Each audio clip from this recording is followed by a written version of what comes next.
Thank you, ORF, IISS, especially Rakesh, for this opportunity to share a few thoughts on an evolving issue of long-term concern and consequence. Mark has pinpointed some of his perspectives: North Korea, China, adults outside the White House, and so on. But I think combining both Rakesh's and Mark's comments, in a way, much of what I had to say was an overlap, so that makes it easier for me. There are, of course, varying interpretations of the elements of strategic stability in the context of the shift of both global economic and economic levers and nuclear politics towards Asia. We've all heard the talk of the second nuclear age. But without underplaying the existing and well-established equations and protocols for strategic stability, say in Europe between two superpowers, even the dialogue between the US and China, or the focus on the nuclear dimension, the situation in the Indo-Pacific involves a much wider set of factors because of an intrinsic difference in the nature of the matrix and the number of variables. Strategic, therefore, has more extensive connotations. The word strategic has more extensive connotations related to security in all its dimensions. And stability denotes the ability to manage the inevitability of change and not an unaltered status quo. Now, there are several strands that coalesce into some noticeable geopolitical trends, and my attempt is going to be to give it some kind of a wider, broad brush picture while pinpointing certain specific areas and what I believe are significant developments. One of these strands, and I think this is the template for this discourse, is the growing acceptance of the concept, if not the term, of the Indo-Pacific. It envisions a conjoined theater that requires the stakeholders to rethink their strategies based on a natural maritime continuum between the Indian and the Pacific Oceans, in addition to encompassing the cohesive landmass of Asia. A consequent redefinition, even if it has not been articulated by the two players, is the concept of neighborhood, both by India and by China. And this is evident from the forays that both countries have made into areas that so far have been considered beyond their normal range of operation. A third strand is the recognition of the maritime aspects of security and stability in terms of the military, economic, and energy interests, in addition to traditional land-based measures of defense and security. Now, I think for the United States, where the Navy, I believe, is considered the senior service, or for Britain, this might seem unusual. But India's experience post-independence really resulted for many decades, I would say, in a focus on land-based security and defense issues. And it's only comparatively recently that there has been adequate focus in terms of resources, in terms of plans and strategies that relate to India's naval and maritime interests.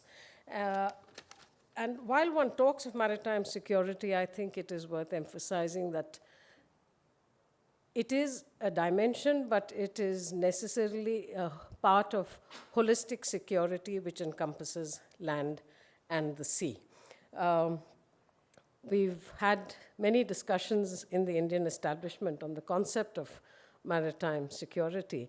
And my favorite example or query is, if there were a terrorist attack in the space between a high tide line and a low tide line, whose responsibility is it? Is it land or maritime? Or when you had the LTTE, very active in terms of the war in Sri Lanka, yes, they used the Bay of Bengal and the Pork Straits extensively. but much of what they did related to issues of smuggling, of gun running, and of course of terrorism. So you can't really divorce the two. I know many of my naval colleagues would be unhappy at this, but the maritime dimension has to be treated as an essential part of the overall matrix of security. Yet another strand is the narrowing gap between conventional and nuclear technologies through crossover deployment, advanced non-nuclear technologies, about which there has been much written, and I'm sure much of it came up for discussion today.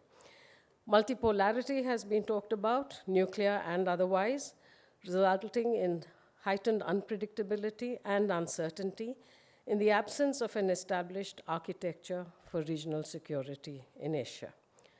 China's strategies are yet another factor in developing its footprint across Asia, particularly in partnership with Pakistan at one end and North Korea at the other.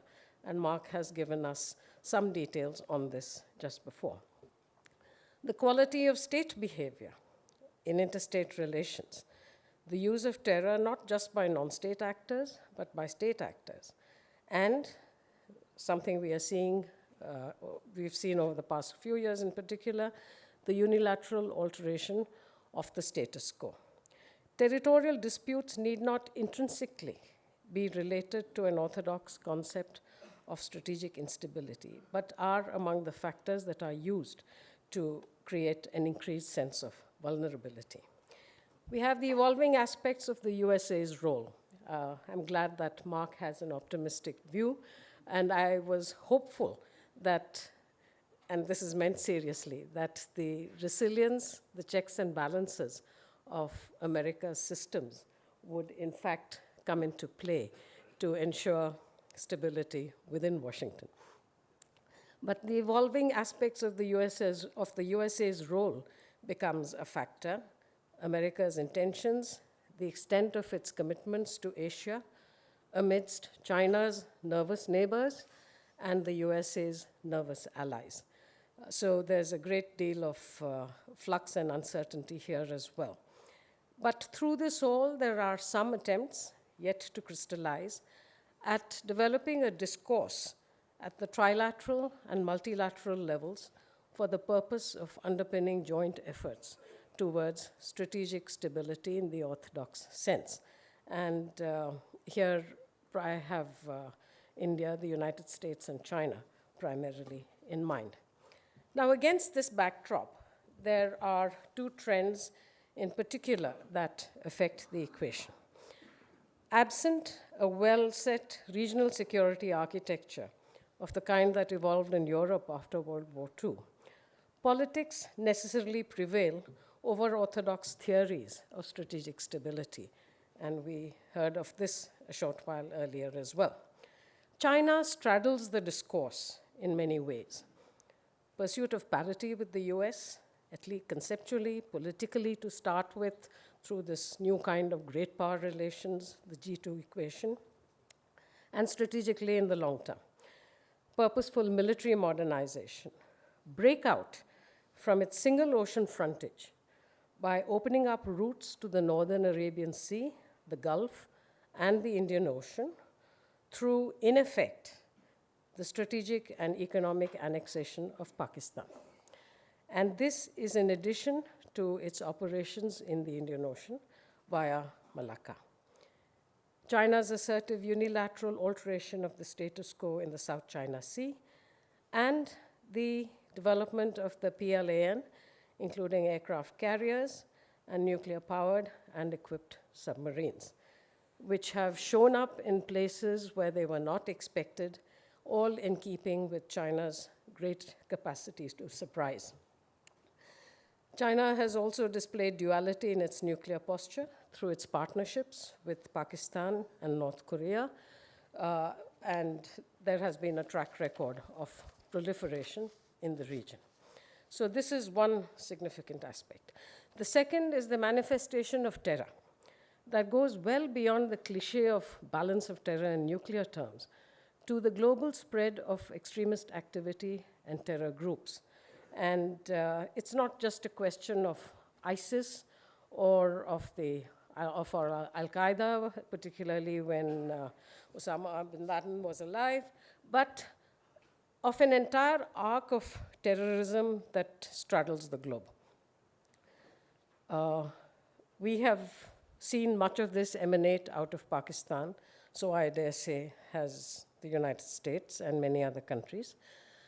But this arc has gone into Bangladesh, where you have had fundamentalist groups, the Rakhine coast of Myanmar, southern Thailand, although that tends to be a little more self-contained, through Malaysia, which is going through its own internal problems in terms of overt Islamization, serious concerns in Singapore, Indonesia. Philippines has had a long tradition of localized extremist activity, and of course, across the Pacific into the United States, while westward, there are acknowledgedly sleeper cells of terrorist groups in Europe, in Africa, and in Britain. So this arc of terrorism is very much a factor that affects this region. The state sponsorship of terrorism by Pakistan, and this is not in the context of India-Pakistan relations, but in terms of the mindset of the Pakistan state, the Pakistan deep state. Terrorism against US forces while they were in Pakistan, while they were in Afghanistan, against Afghanistan itself, and against India. Also, the linkage in Pakistan with a low nuclear threshold and the induction of TNWs amidst unhindered and unregulated growth of madrasas, terrorist groups, and fundamentalism. It has permeated Pakistan society. So when there is talk of Pakistan being a victim of terrorism, yes, it is a victim of its own terrorism. Now, notions of strategic balance and stability in orthodox terms are therefore too limited in this situation of asymmetry and internal change. There is no substitute for a quest for increased convergence beyond bilateral politics or blackmail through terror for the Indo-Pacific to attain stability through security in all its dimensions. This does not gainsay the major economic and social transformations taking place in the region, or I should say being grappled with in the region, including in India. We are in a city where there's massive student unrest. I've just come from a very interesting lecture by one of our notable thinkers, Pradap Bhanu Mehta, at an award for a journalist on the role of truth in democratic societies. Interesting question. But convergence could provide a platform for a cooperative discourse and for practical mechanisms. The diverse multilateral entities in the region are ostensibly boxed in regional silos. And I've written about this elsewhere and would be glad to share it if you are interested.